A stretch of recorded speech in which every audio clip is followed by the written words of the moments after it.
रामकृष्ण हरी मंडळींनो, काल आपण पाहिले माऊलींनी पहिला नमस्कार ओम स्वरूप निराकार सुसंवेद्य आत्मरूपाला केला आहे.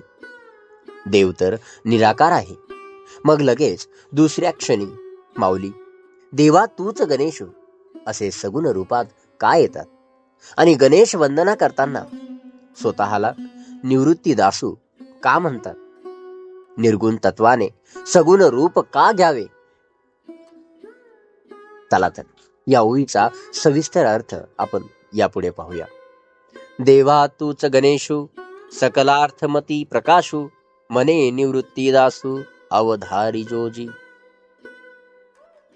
आत्मरूप आदी हे परब्रह्म अव्यक्त आहे. ते सर्वांना बुद्धी, शक्ती आणि ज्ञान देते, पण ते पडद्याआड राहून कार्य करते. दुसऱ्या ओळीमध्ये ग्रंथरचना किंवा कोणतेही मोठे कार्य करण्यासाठी त्या निराकार शक्तीला एका सगुण अधिकारी रूपाची गरज असते.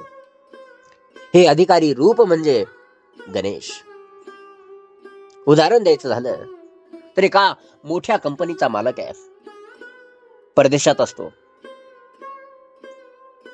त्याला संपूर्ण कंपनी चालवायची आहे. तो मालक भारतात काम करण्यासाठी एका सीईओ ची नेमणूक करतो. सीईओ कडेच तो सर्व अधिकार, बुद्धी आणि निर्णयाची शक्ती असते. माऊली म्हणतात, देवा तूच माझा खरा मालक आहे आणि तू नेमलेला हा कार्यकारी अधिकारी म्हणजे गणेश सुद्धा तूच आहेस. मी तुझ्यात सत्ता हस्तांतर सिद्धार्थाला वंदन करतो. माऊली या ठिकाणी काय सांगतात बघा.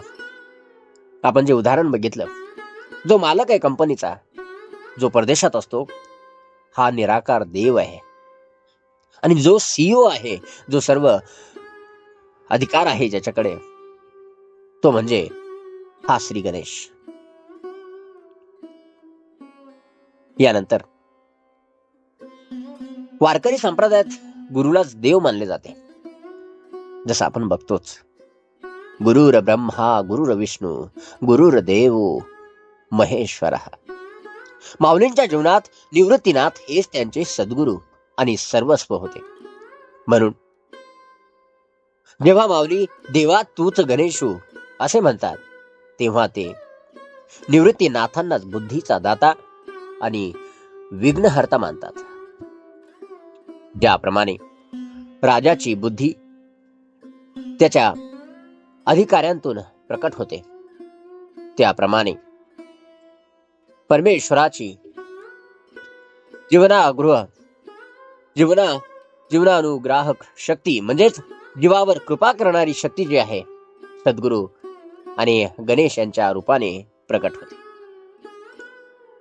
या ठिकाणी पुढे सकलार्थमती प्रकाशू म्हणजे सकलार्थमती म्हणजे सर्व वेद, शास्त्रे, पुराणे आणि अनुभव सिद्ध जे ज्ञान आहे, अनुभवातून आलेलं जे ज्ञान आहे, त्या बुद्धीला प्रकाश देणार आहे.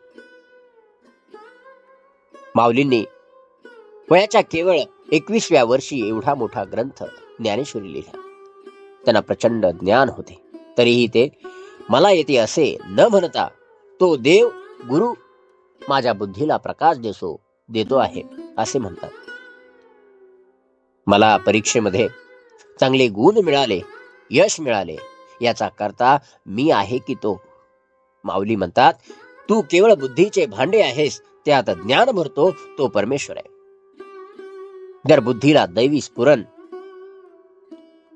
प्रकाश नसेल तर ती केवळ अंधारात चाचपडणारी ठरते.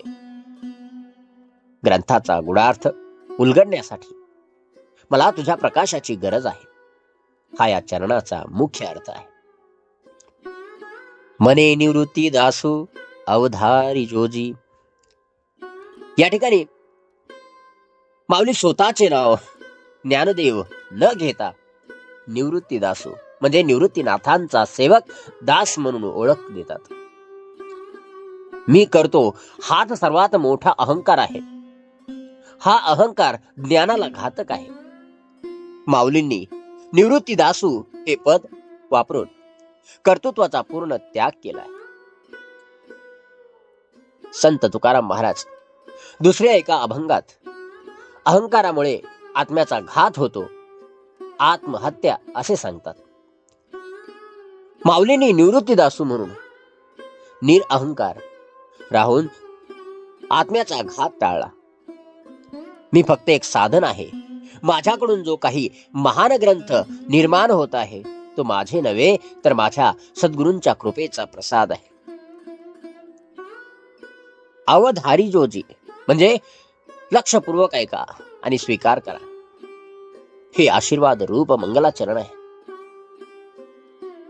माऊली श्रोत्यांना विनंती करतात की मी निवृत्तीनाथांचा सेवक म्हणून जे सांगत आहे ते शुद्ध ज्ञान तुम्ही केवळ ऐकू नका तर आत्मसात करा, ज्यामुळे तुम्हाला ही यथार्थ ज्ञानाची प्राप्ती होईल आणि तुमचा हा ग्रंथ श्रवणाचा प्रयत्न सफल होईल.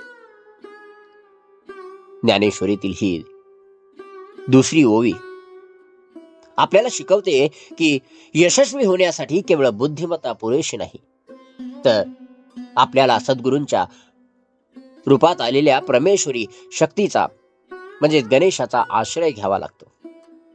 आपल्या कामाचे श्रेय नेहमी गुरु किंवा ईश्वराच्या चरणी समर्पित करा. चला तर आजपासून आपल्या प्रत्येक कार्यात निवृत्तीदासू या भावनेने काम करूया.